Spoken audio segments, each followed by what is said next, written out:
नमस्कार, welcome back to Hariom inspires India. सोचिए अगर कल को यदि मशीनें इंसानों से ज़्यादा इंटेलिजेंस हो जाए और अगर आर्टिफिशियल इंटेलिजेंस ये तय करे कि कौन सी नौकरी किसको मिलेगी या फिर इंसानों को कौन सी नौकरी मिलेगी या फिर आर्टिफिशियल इंटेलिजेंस के बेस पर जो है इन नौकरियों को तय किया जाएगा। आज भारत जो है उसी भविष्य की नींव रख रहा है जहां इंसान तो डिसीजन लेंगे ही, साथ में आर्टिफिशियल इंटेलिजेंस का इतना ज़बरदस्त कॉम्बिनेशन होगा कि भारत आर्टिफिशियल इंटेलिजेंस के क्षेत्र में जो है एक मुख्य केंद्र बना रहेगा। साथियों, यही वजह है कि पूरी दुनिया की नज़रें जो है वो भारत पर अभी बनी हुई है। आज भारत इतिहास रचने जा रहा है। नई दिल्ली के भारत मंडपम में एक आर्टिफिशियल इंटेलिजेंस एआई समिट 2026 जो है उसका आयोजन जो है वो इंडिया के अंदर हो रहा है, जिसका उद्घाटन जो है हमारे प्राइम मिनिस्टर श्रीमान नरेंद्र मोदी जी ने जो है किया है। यह एक सिर्फ सम्मेलन नहीं है, यह आने वाले लगभग 25 से 30 साल का जो है एक रोड मैप जो है वो प्रदर्शित करेगा।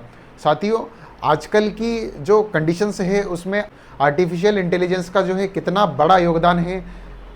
किस लेवल पर जो है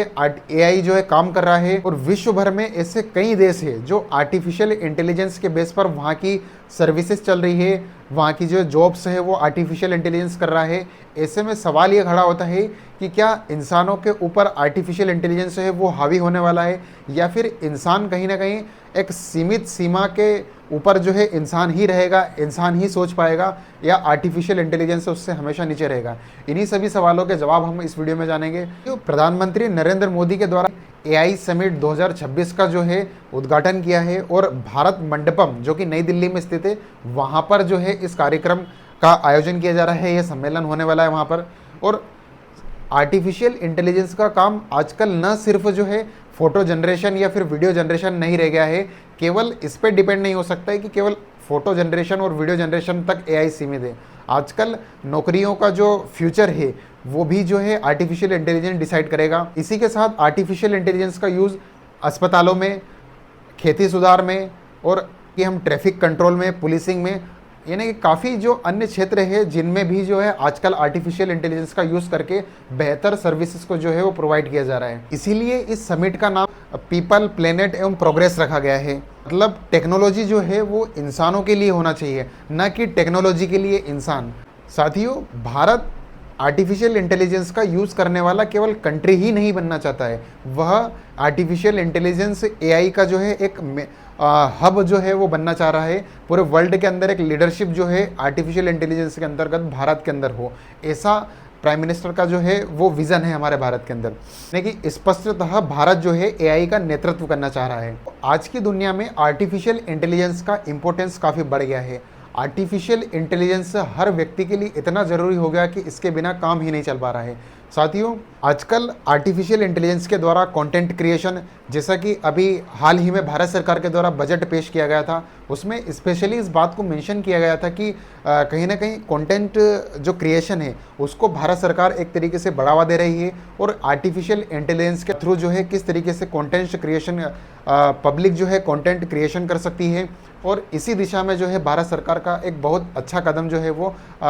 माना जा रहा है। और उसी दिशा में जो है आगे बढ़ते हुए कहीं ना कहीं इस एआई समिट को भी हाल ही में जो आयोजित किया जा रहा है, कहीं ना कहीं आगे चलकर इसका बेनिफिट भी जो है विभिन्न सेक्टरों में तो होगा ही, लेकिन वर्तमान में भी इसका कंटेंट क्रिएशन हो, चाहे किसी प्रकार का जो, चाहे बिजनेस सेक्टर हो, चाहे कृषि क्षेत्र हो, उसके साथ साथ कंटेंट क्रिएशन में भी आर्टिफिशियल इंटेलिजेंस का महत्वपूर्ण योगदान होने वाला है। साथियों, आजकल हम देखते हैं कि किस तरीके से आर्टिफिशियल इंटेलिजेंस का उपयोग करके पिक्चर्स को जनरेट किया जाता है, वीडियो का जनरेशन हो, यानी कि किसी प्रकार का फोटो या वीडियो को जनरेट करना हो, या हम अगर कंटेंट क्रिएशन करना चाहते हैं या यूट्यूब पर किसी प्रकार का कंटेंट बनाना चाहते हैं, उसको यूट्यूब पर अपलोड करना चाहते हैं, और एक तरीके से आर्टिफिशियल इंटेलिजेंस का उसमें अच्छा खासा इंपॉर्टेंस जो है आर्टिफिशियल इंटेलिजेंस उसमें रखता है। साथियों, भारत मंडपम में होने वाली इस एआई समिट में कहीं ना कहीं जो है युवाओं के लिए अच्छी खासी अपॉर्चुनिटीज़ है कि वो कहीं ना कहीं आर्टिफिशियल इंटेलिजेंस का इस जो अपॉर्चुनिटी गवर्नमेंट के थ्रू मिल रही है,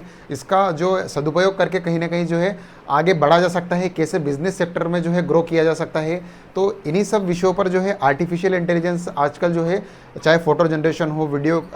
बनाना हो, इन्हीं सेक्टर्स में जो है आर्टिफिशियल इंटेलिजेंस का अच्छा खासा रोल है। इन्हीं सभी चीज़ों को बढ़ावा देने के लिए कहीं ना कहीं हमारे जो ग्लोबल जो है इस क्षेत्र में आर्टिफिशियल इंटेलिजेंस के क्षेत्र में जो लगातार लंबे समय से काम कर रहे हैं, चाहे सुंदर पिचाई हो, मुकेश अंबानी भी इसमें आगे बढ़ चढ़ कर सामने आए हैं, बिल गेट्स हो, तो ये लोग जो है कहीं ना कहीं भारत मंडपम में होने वाली इस एआई समिट में ये सभी लोग जो है शामिल हो रहे हैं और कहीं ना कहीं एक तरीके से आर्टिफिशियल इंटेलिजेंस को किस तरीके से बढ़ावा दिया जा सके इंडिया के अंदर, तो इस वजह से भारत सरकार द्वारा भारत मंडपम में इस समिट को जो है आयोजन किया जा रहा है। और कैसे जो है बिजनेस सेक्टर में हो, चाहे रोबोटिक्स हो, और किस तरीके से जो है बिजनेस सेक्टर में इसका उपयोग किया जा सकता है आर्टिफिशियल इंटेलिजेंस का, चाहे कृषि क्षेत्र में हो, इन्हीं सभी विषयों को देखते हुए कहीं ना कहीं इस एआई समिट का जो है आयोजन किया गया है। और ये कहीं ना कहीं न सिर्फ जो है एआई समिट का जो है आर्टिफिशियल इंटेलिजेंस का यूज़ करने के लिए भारत ने इस एआई समिट का आयोजन किया है, बल्कि इंडिया का जो विज़न है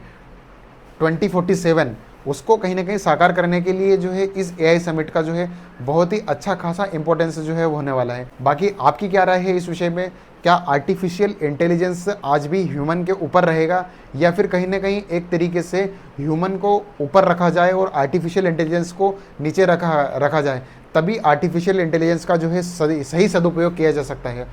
कमेंट बॉक्स में ज़रूर कमेंट करिएगा। Thank you so much.